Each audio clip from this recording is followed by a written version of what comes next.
I was born in Greenville, South Carolina, October the 9th, 1933, which was during the Depression. So my parents decided that they would have one child, and that was all they could afford. So they took their names, Mary and Dudley, and named me Mary Dudley. So I went by the double name Mary Dudley until I was in high school, and people began to shorten it to Dud, which happened to be the same nickname my dad had.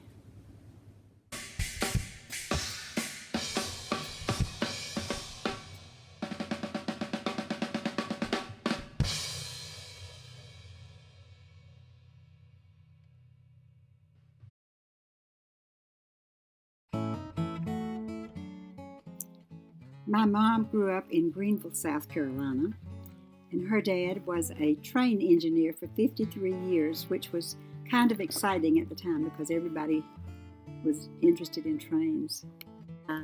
She lived on a street that had a streetcar going by, and I can remember it when I was a child. They still had streetcars there. Mama went to Winthrop College, and it was the highlight of her entire life. She always said it was the happiest time of her life, which is not exactly a compliment to everybody, but she loved going to college, and it was the first time away from home. While she was there, her roommate the entire time was Ruby Steer, and Mama went home with her one time and met Ruby's brother, who happened to be Dudley Steer, and that's how they met. Daddy was born in Max Bass, North Dakota.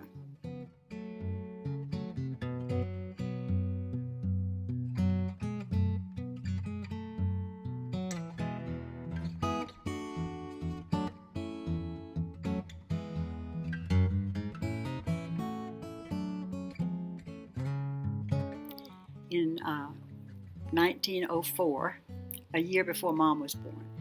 And his parents were farmers and pioneers, and they did all kind of crop growing and cow raising and so forth through the years. He moved several times during his lifetime, and it gave him a real good perspective on life. He was not somebody that, even though he was a country boy, he was somebody who had traveled for his day.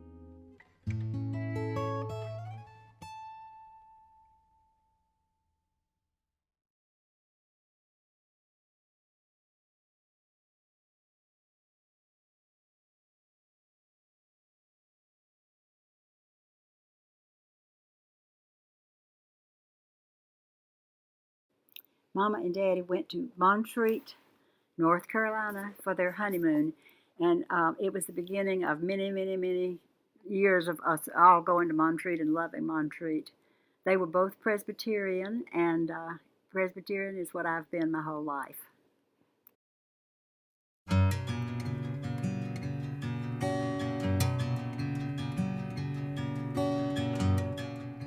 I was born in Greenville because my grandparents lived there, and I stayed there for 3 weeks and then moved to Lancaster, South Carolina, where my parents had rented a little house, and we lived down there for 2 years.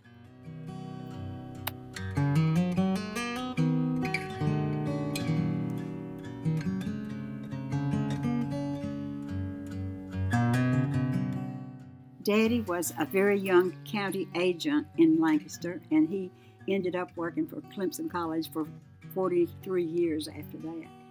Mama took some art lessons and would leave me with a babysitter that I got to know well. And her name was Ruth, and I was crazy about her, and I didn't remember about it, but when I was about 3 or 4 years old, after we had moved away from Lancaster, I was looking at some pictures, and there was no writing under it or anything, and I said, "There's Ruth," and my mom was so surprised. And it turned out when I read back later that at my second birthday party, Ruth had put a nickel in my piggy bank as a gift, and that was special.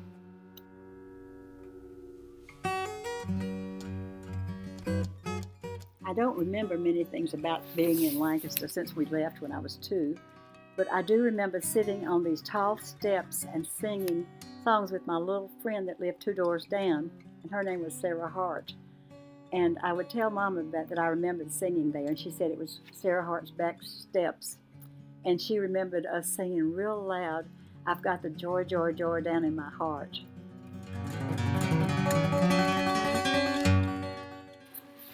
Rita took all the pictures of me that were taken of all the people because she was the only person I knew who had a camera throughout my childhood. So we would wait for Rita to take the pictures. And she was we called her our aunt because she came every weekend and all summer and stayed with us her whole life. But she was really no relation. And one of the mysteries is how she became our aunt and why she stayed with us always. And that's one of the unsolved mysteries that we'll never know the answer to. What did she do? She was a teacher in Greenville, South Carolina, and she would come to Lancaster. And then when we moved to Greenwood, she came there, and she was with Mama when I was born. So she was always part of my life. When we moved to Greenwood, I was still an only child until I was nearly 5. So I got a lot of attention, a lot of pictures made. I was in May Day at Lander College a number of times because we lived right beside the college. And I went to Sunday school every single Sunday, and I was in many things there. I went blackberry picking with Daddy. Was one of my favorite pictures of me and Daddy. That's the joggling board. We always had a joggling board at our house that you could joggle on, or you could put things on it.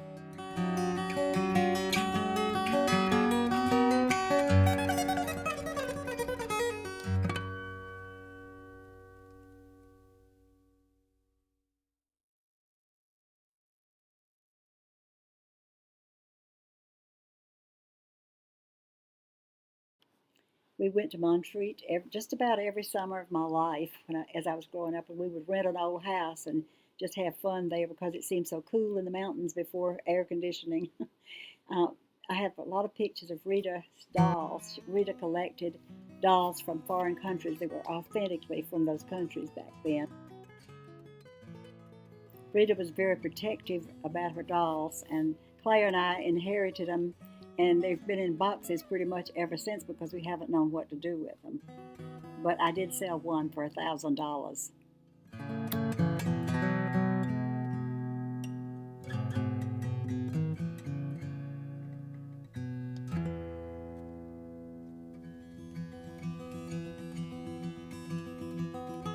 I went to Leslie School. It was near home. I used to ride my bicycle to school. It was safe back then. And I went there for the first 7 years of my schooling. And very first day of the first grade, I met Peggy Camp, and she was my best friend all through the years. My cousin Harry would come to visit me. I had lots of friends, and Mama was kind of careful. Harry and I went out to Uncle Bob's farm some and had a lot of imaginary things. And the first camp I ever went to out of many to come was with Harriet Ann, my cousin Harry Willeman. We went to 4-H camp when I was 7 and she was 9.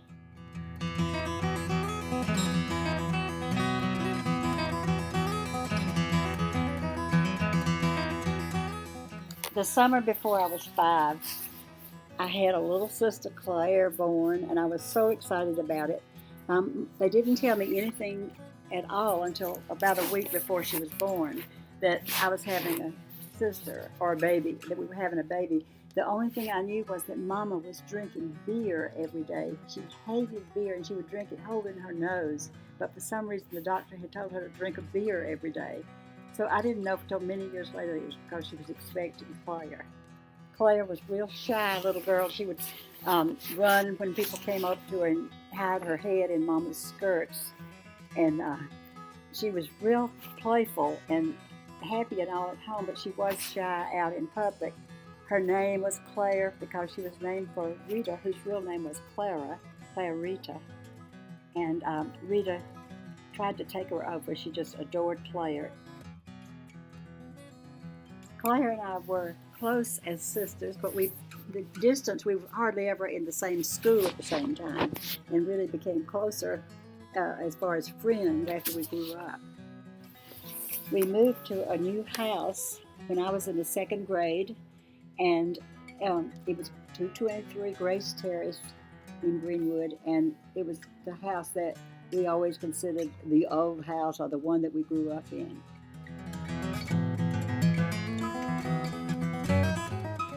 The second year we were in the new house, Gaines was born, our little brother, and he was absolutely the cutest little thing.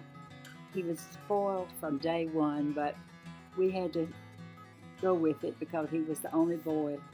Daddy was wild about him, as we all were. Gaines was allergic to bees, and he would go out and step on bees with his little bare feet just for the excitement, I guess, of getting stung. He wasn't really allergic, but he was sick with it.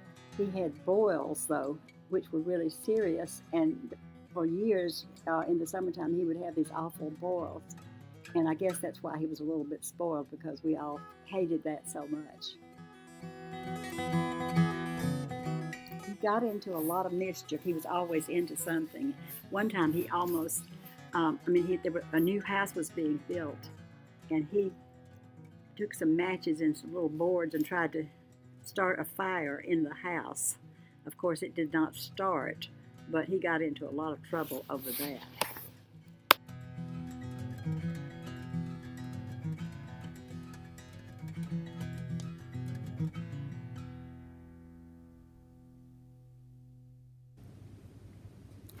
Around the 6th, 7th, and 8th grade, the parents in our section of Greenwood had revived this old custom that most people have never heard of, called promming. And we would go to little parties at someone's house and have prom cards with 10 numbers on them, or 8 or whatever, and then the boys would come around and ask the girls for a prom and fill out the prom card. So then the parents would ring a bell, and you'd go out and prom for 10 minutes, and then they'd ring a bell and you'd come back in. And they had refreshments and all inside, so if you didn't prom, you could socialize and eat. But it was a real big deal. We wore long gowns, long evening dresses, and we had evening handkerchiefs, which I still think is hilarious, but we carried an evening handkerchief. And the idea was that we would learn how to get along with the opposite sex. It was pretty good for the girls. I think the boys, I'm still looking back, I'm amazed that they even went, but most of them were fairly immature for caring what girls thought of them. But it was a fun time, and it was I went to quite a few of those. And what does it mean to prom? Prom is to walk, I suppose. You're supposed to, the idea was that you take someone's arm and walk. And of course, some people kissed, but it was very new to everybody, and most people just promed, and most of the boys looked so relieved when they got back in.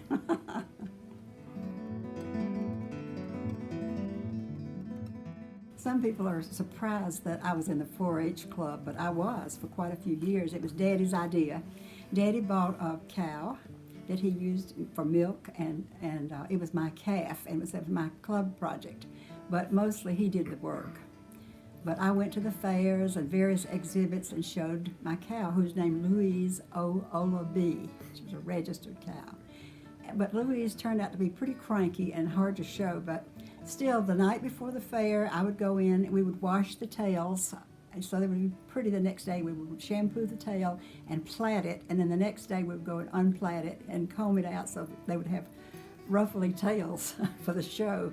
And I had learned with a lot of practice how to walk the cow, and then calf really, and punch a certain place on its back so it would move one foot and be standing at this certain position for the judges. One of the experiences I had that I think I was about 12, and the National Jersey Cattle Show in Cleveland, Ohio, was having people come from all over the country that had Jersey cows and show their cows.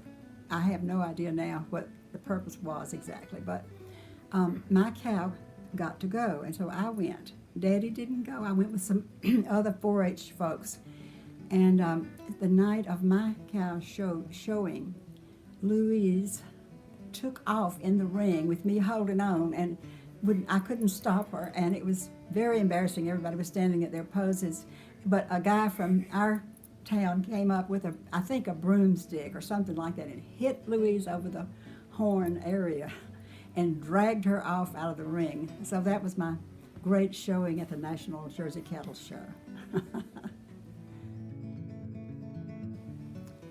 The summer after the 8th grade, my friend Martha Camel and I went to Washington, D.C. on the train.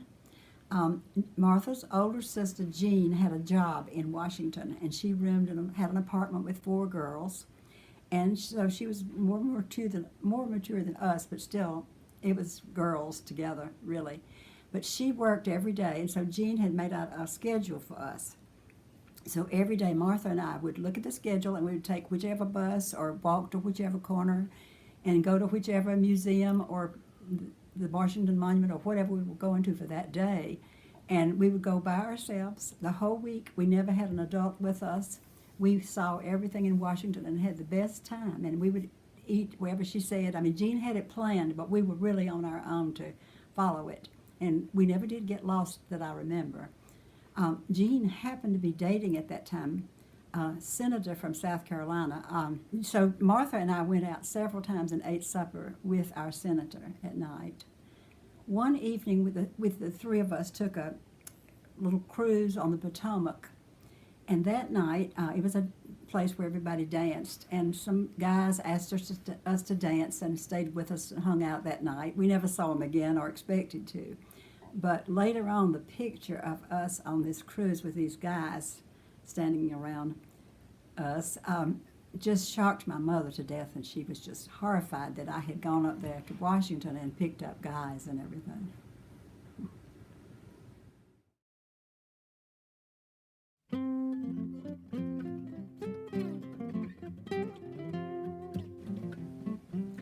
Well, I started to high school in the 8th grade because at that time, everywhere, there was only 11 grades, and there were only 11 grades in the high schools.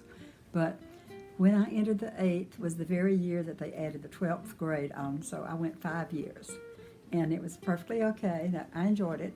While I was in high school, one of the things that I was in was the band. And we had to go be there at 7 o'clock every morning to march during football season. So we'd meet out on the really lots of dew on the grass, and we'd go out there and do. The thing that happened to me in the band that's most memorable, one football game, we were lined up at the edge of the field ready to march on at the half, and I got hit in the head with a football and knocked out. And so what they said, they carried me out on a stretcher, but I don't know, I don't remember that part. But anyway, that was a good memory. What did you play? I played the flute and piccolo, and I dreaded every time we played the Stars and Stripes Forever because it has a piccolo solo, and I never played it very well. We had a little group among our friends called the Tres Amis. And that was because there were 13 of us, 13 friends, and of course we all took French, went around saying that. But we were friends throughout high school, and we did have other friends, but the Tres Amis was kind of a special group. We kept up for years. When we went off to college, we sent little round-robin notes around, telling what we were doing, the first year at least. And today we still see each other some. Most of them have passed on, but I think there are 5 of us and still alive that we still get together maybe once a year or every other year. I went to a lot of camps and conferences in my life. I went 4 times to 4-H camp, 7 times to church camp, went to Girl Scout camp twice, and I don't know how many others, and plus going to some leadership conferences for Presbyterian would-be leaders and things like that. So my summers were really taken up with these conferences and camps that meant so much to me, and I think I grew a lot. I was a pretty religious person at the time, but I was growing in those ways. So I think every summer that in high school, a group of girls with one of the moms would go get a little house at the beach, and we went one time to Folly Beach, but most of the time we went to Myrtle, which was quite different from how it is now. But we would go to the pier, go out and walk on the pier, and we would meet guys, and we would meet other girls. And we would, I remember one year we all peroxided one streak in the front of our hair because that was supposed to be real cool. And None of us asked our mothers, and we were all worried, but they all took it in stride, as far as I know. But we had those great times that we just, the mother, whichever mother went, was usually too tired to go the second year, but we just had a great time doing that, and we still tell stories to each other about silly things we did at the beach. But anyway, the day I was 14, I went and got my driver's license because that was allowed in South Carolina. The thing was, we only had one car, and I didn't know a single family. And when I was in high school, I did not know a single family who had more than one car, even the people with rich.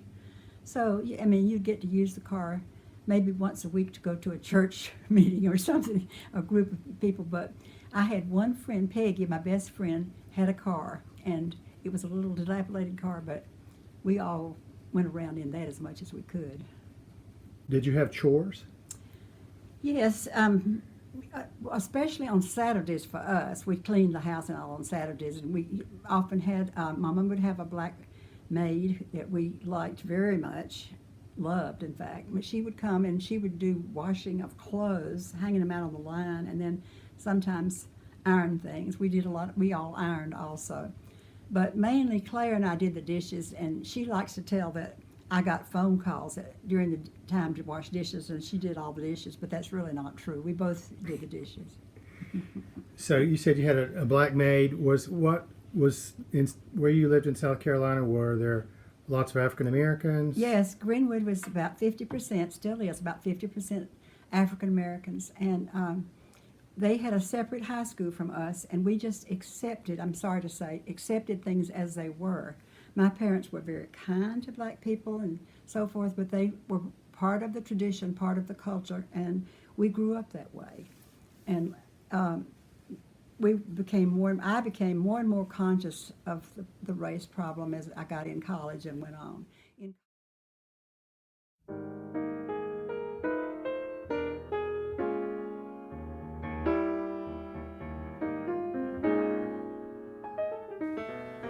I graduated from high school in 1951, went to college at King College in Bristol, Tennessee, which is now, of course, King University. There were only 250 students there. We knew every single person. I chose that college because I got a scholarship there, and every single person, there may have been 2 students who paid their full way, but as far as I know, every student there had a workship, as we call them, and we worked.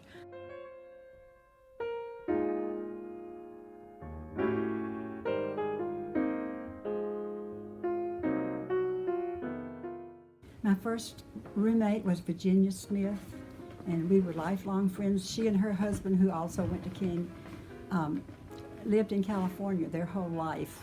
They're both deceased now, but we were always friends, and she was a great girl. The first thing that happened to me, though, I guess, I started dating some boys, and, you know, as all people do when they go off to school, and I met Barrett, and he just changed everything for me. He was just the perfect person for me. The boys I had dated in high school were not perfect for me. And the very first semester, the boy that I had been dating the summer before, I dated him in high school in the summer before college, he got a ride with my parents to come up and see me because we couldn't leave college until Christmas. Freshman year, you stayed till Christmas. And they came up, and Mom and Dad was being nice, and they said, now would you and Bill like to ride around a little bit in the car? We'll walk around the campus, trying to give me some time with this guy. Well, Barrett, who I had just dated a few times, and he was a sophomore, by the way, he hopped in the back seat of the car and would not get out and rode around with us the whole time. And then he started holding my hand over the seat like that.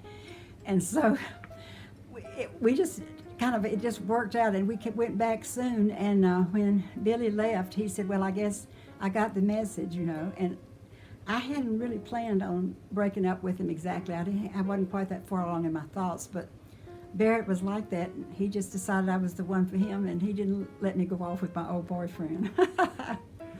Now, when y'all dated back then, did you date multiple people or one person? No, I dated multiple people the first semester, and by Christmas time, I was in love with him. And we dated the rest of the time, and we became engaged about a year later, and I loved him right off, and he loved me, so it worked.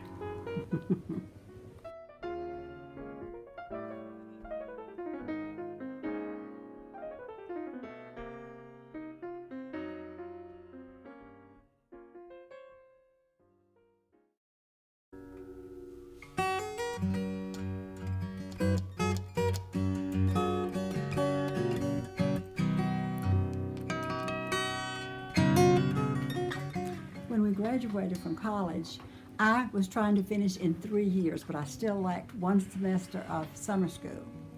Barrett finished in 4 years plus 1 semester of summer school. So our plan was to get married at the end of the summer because we had promised our parents we'd graduate first.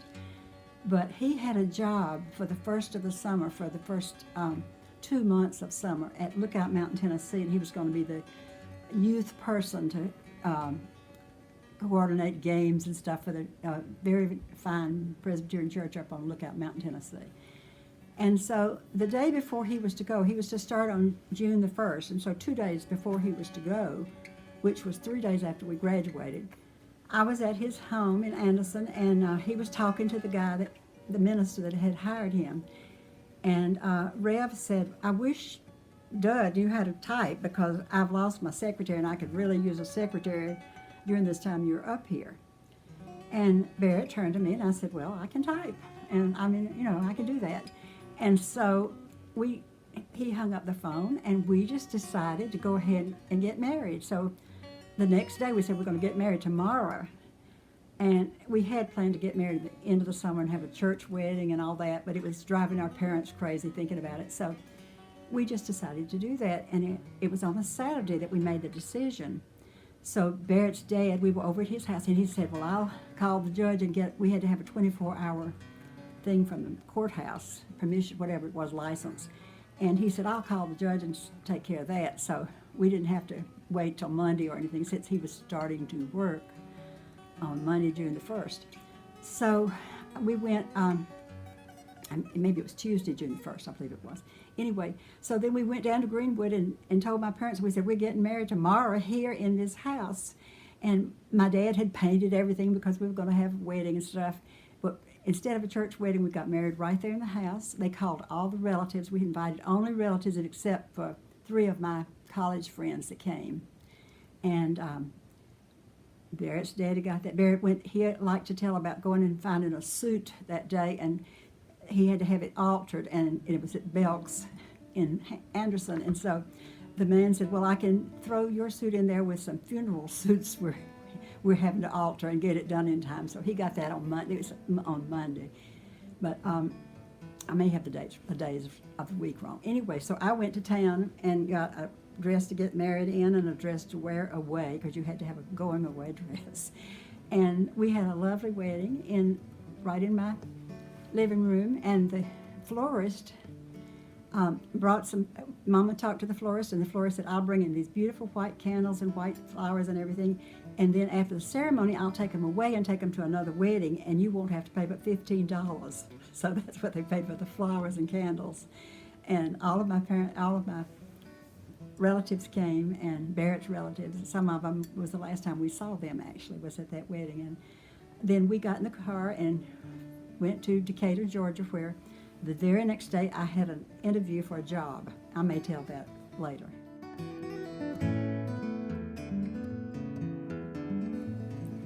So we went on to Lookout Mountain, but on the way we stopped in Decatur, Georgia, and I had a job interview. I had called and gotten that so that I could have a teaching job in the fall. I had planned to go down and interview later, knowing that that's where we would be going to. He'd be going to seminary. So I had my job interview, and then we went right on to Lookout Mountain, and Barrett started his job on the 1st, and so did I. I was a secretary. At Lookout Mountain, they had arranged for us to stay in a little tiny guest house behind somebody's house that they had made out of a chicken coop. So the little house was a former chicken coop, and we lived in that the whole time we were at Lookout Mountain. We had a blast up there. Everybody loved us and treated us with such kindness. Well, I was not a cook. I had never really done anything but help Mama occasionally. unlike Claire, who was a wonderful cook.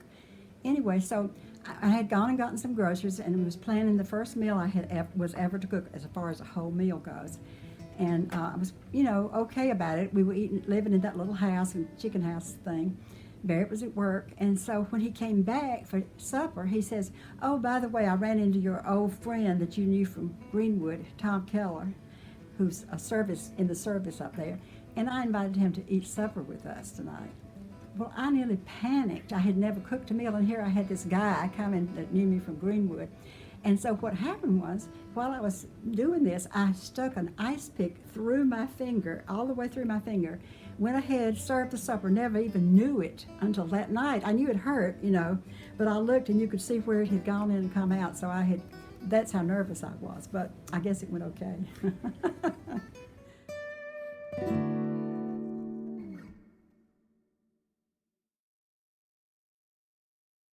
At the end of the summer, we moved to Decatur, Georgia, to Columbia Theological Seminary, where Barrett was enrolled.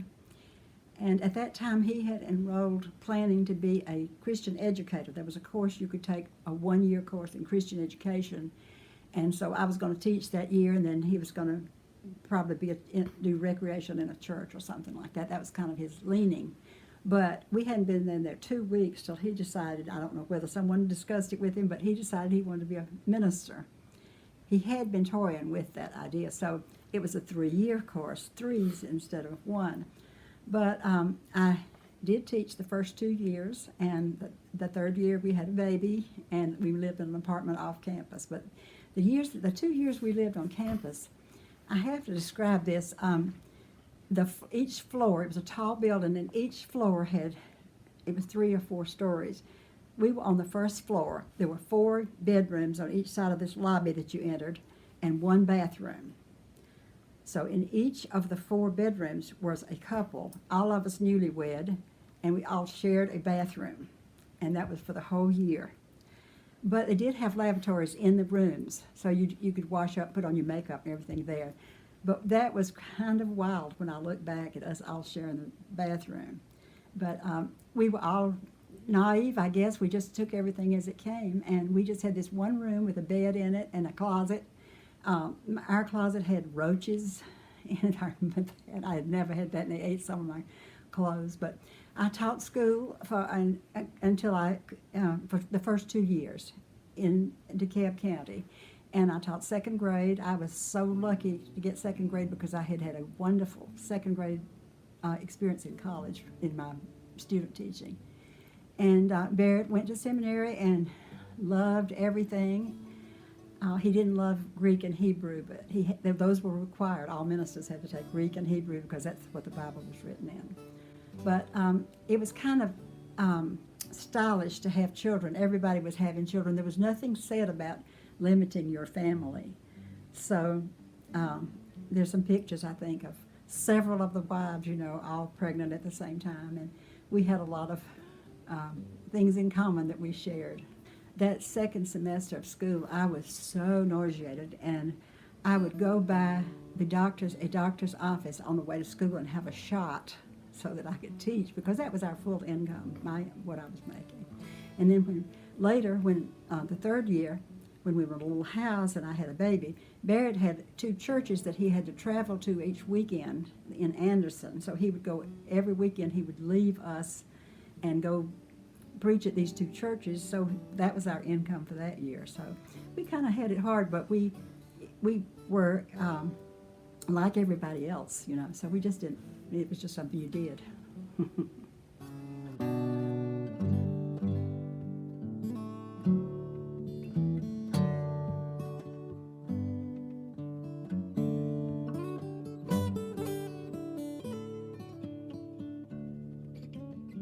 So where did he go after y'all graduated? He took 2 churches in Virginia, Southwest Virginia, 2 small churches, Rural Retreat and 7 Mile Forward. They were yoked churches as far as the same minister, but they were 25 miles apart.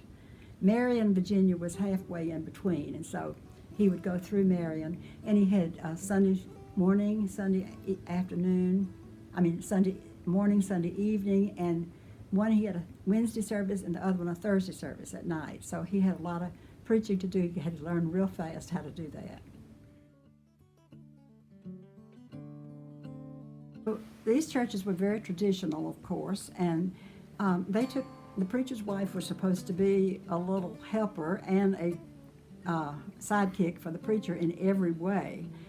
And that was just beginning to change in churches where preachers' wives were kind of being themselves. But I was criticized both in Rural Retreat and in the next church we went to later for wearing shorts in my yard, my own yard. Preachers' wives do not wear shorts. So there were people who took up for me, but that was the kind of the expectation. And at Rural Retreat, they could not believe I would not sing in the choir, even though I had a baby. And they said, the preacher's wife sings in the choir, which I did not realize that was part of the tradition. So while we were in Rural Retreat, Ellen was born in 1958. We went there in 1957. She was born in Marion, Virginia, the little town in between our two churches. And she was supposed to come on July the 4th, but she came on the 7th instead, which happened to be Claire, my sister's birthday. So we named her Ellen Claire after my sister Ellen Claire. And we have the same birthday. And my sister Claire was 20 that same day. So we could kind of keep up with each other's birthdays.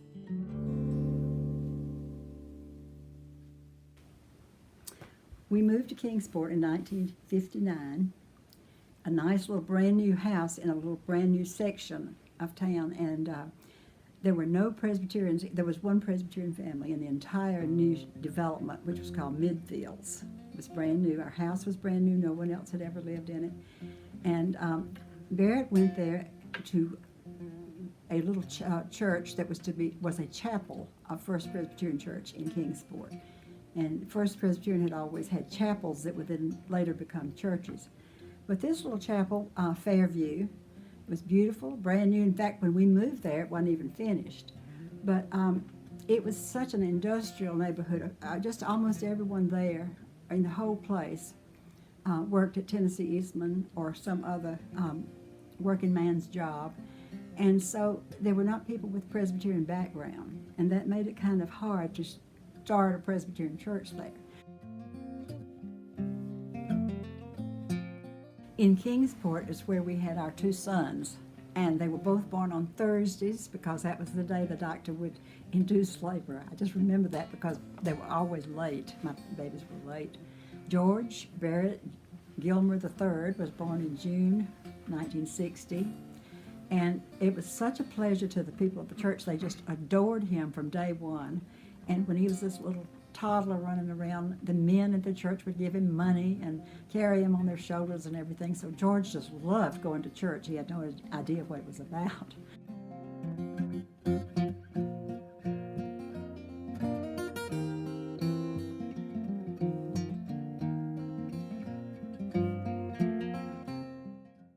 And then Kirk, 2.5 years later, was also born. He was born during a snowstorm. And it was we had no trouble getting to the hospital, but no, they didn't allow visitors there anyway, except the father, which was really good.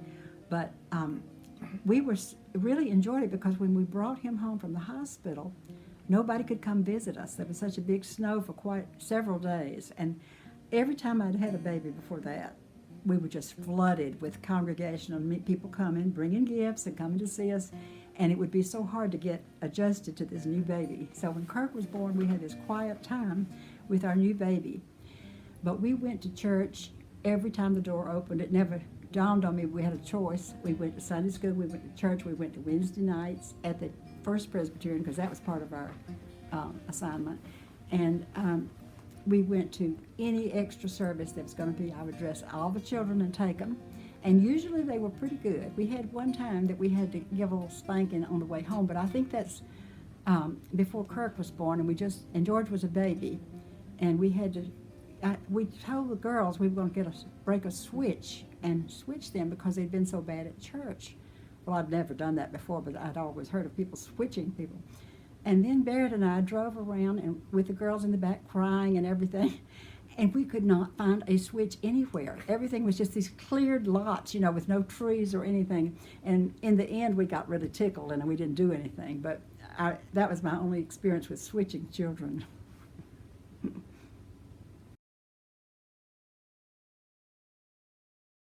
Do you remember how much money Daddy made, or what you lived on? When we were in Rural Retreat and 7 Mile Forward, he made $300 a month, but we had free housing, and they paid the electric bill, so that was really nice. And then when we went to Kingsport, he made $400 a month, which was also nice since we ended up with 4 children. But again, we had a manse to live in, and the church paid for our electric bill. So we were very lucky. We always had nice places to live, and we were happy in every home we were in, truthfully. I figured out one time that I spent 12 years, I believe, no, 6.5, I guess, years straight with somebody in diapers and bottles being made. Of course, there were no disposable diapers. There was no such thing. And we had cloth diapers, and we washed them and hung them out on the line, and it could be quite a job at times. And then bottles, there was no such thing. We mixed our own formula, and we'd sterilize the bottles, and everyone did this. So I remember having a sterilizer that you could put 8 bottles in, glass bottles, upside down, and you'd steam them on the stove to sterilize them.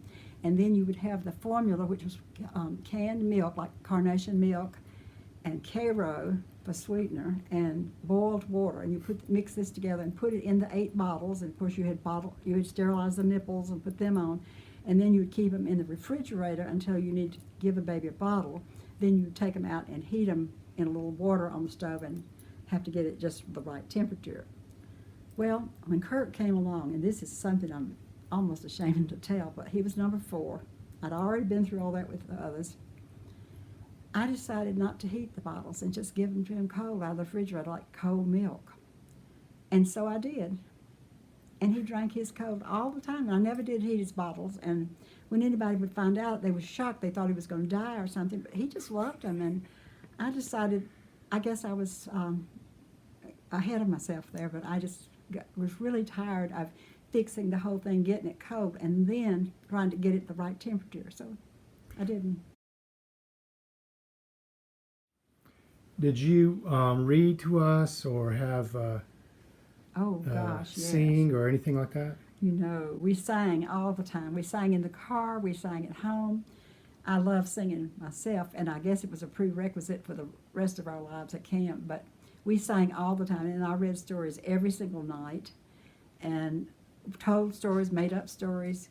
Barrett did when he was there, and everybody in our family loved that time. So that was just as much fun for me as it was for the kids, really.